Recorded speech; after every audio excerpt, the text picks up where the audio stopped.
Hai guys, welcome back to my channel. Hari ini kita akan bahas mengenai suntik filler di hidung. Berapa sih budget yang kita keluarin untuk suntik filler di hidung? Kemudian bahannya aman gak sih? Apa sih bahan yang dipakai? Bagusan mana dengan implan hidung atau operasi hidung? Nah, kita akan bahas.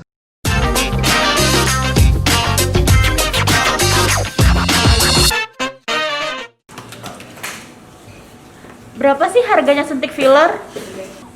Mahal nggak sih suntik filler itu?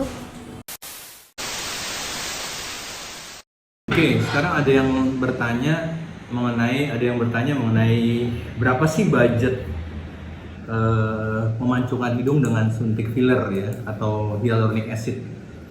Nah, itu sebetulnya bervariasi tergantung daripada merek filler yang digunakan ya, sebetulnya.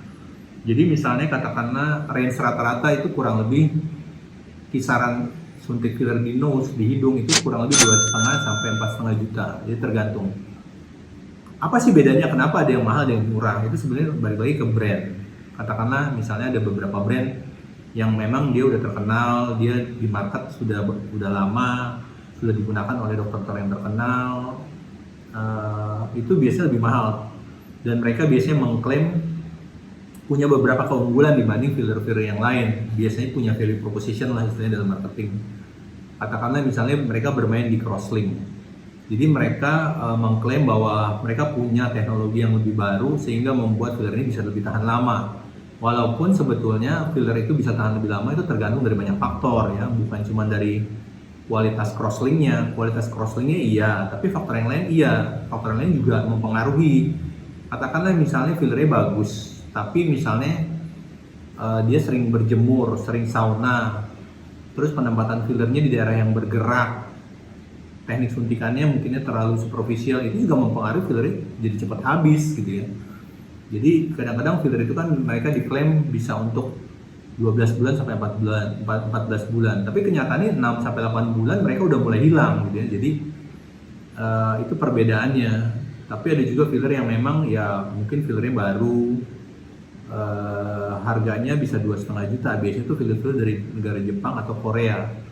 Dan filler-filler yang sudah punya nama itu biasanya dia buatan Switzerland, Swiss, buatan Jerman atau buatan Itali. Itu biasanya harganya memang lebih mahal, sekitar 4,5 juta. Dan kalau kita lihat sebetulnya merek-merek filler yang ada di Indonesia yang digunakan di klinik-klinik ya sebetulnya nggak, ya dia lagi gitu ya. Kalau misalnya kita cukup tahu ya pokoknya saya membedakan tuh kelas. Jadi ada filler yang memang premium ya harganya kurang lebih sekitar 4 sampai 4,5 juta, udah tergantung jumlahnya. Kalau hidung sebetulnya cukup 1 cc. Lebih dari 1 cc itu terlalu banyak ya. Kadang-kadang kurang dari 1 cc itu harganya 4 juta sampai 4,5 juta, udah itu yang premium. Kalau di luar itu ada nggak? Ada, tapi biasanya itu ya yang menentukan mahalnya bukan fillernya. Kalau harga fillernya kita udah tahu segitu. Itu biasanya jasa dokternya, jasa operatornya, karena dia menganggap dia lebih expert, dia punya klinik lebih bagus, ya dia cas harganya mahal. Misalnya dia mau cas 7 juta juga nggak apa-apa. Jadi jasa filler plus operator untuk filler yang premium itu 4 sampai 4,5 juta. Itu udah termasuk jasa dan filler yang premium.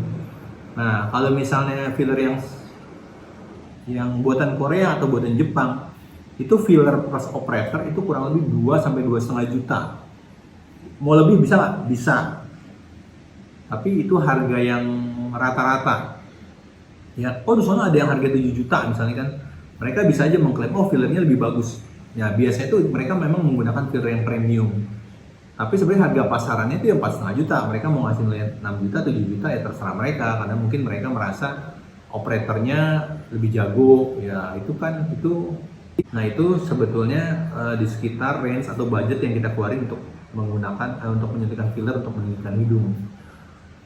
Nah terus kalau ditanya bagusan mana dengan menggunakan implan, itu sebetulnya nggak bisa di-compare karena memancungkan hidung dengan filler, dengan menggunakan filler atau suntikan sama menggunakan implan ditanam dengan menggunakan silikon padat atau tulang itu ya berbeda. Yang satu permanen, yang satu nggak permanen. Bedanya mungkin saya kasih gambaran gini, kalau untuk orang-orang yang agak masih takut gitu ya, operasi apa enggak segala macam ya, mungkin bisa dipakai menggunakan filler hyaluronic acid. Disuntikan, kalau dia nggak suka, toh dia hilang juga gitu. Kalau kita mau cepat juga bisa, kita bisa nyuntikan bahan hyaluronidase, jadi bahan untuk menetralkan filler yang kita udah suntik. Itu biasanya disuntikin itu dalam waktu beberapa hari, itu cepat, kadang-kadang 2-3 hari juga cepet kok, langsung hilang fillernya, tergantung daripada jumlah yang kita mau masukin. Nah kalau implan itu, kalau dia operasi bedah masuk, terus dia miring, itu ya mesti dibongkar lagi. Dan tindakan itu kan tindakan operasi ya, tindakan yang kadang membuat orang sedikit trauma. Kalau dia salah, dia operasi, dia bedah. Apalagi kalau misalnya ada kasus penolakan, infeksi, nah, hasilnya jauh lebih baik. Karena hasil implan itu memang lebih natural dan lebih baik gitu ya. Nah kalau filler itu, dia hanya baik pada saat minggu pertama. Jadi pada saat minggu pertama, itu hasilnya bagus, natural. Tapi begitu minggu kedua itu, hasilnya nggak akan bisa menyamai implan. Demikian informasi ini, mudah-mudahan bisa berguna buat kita.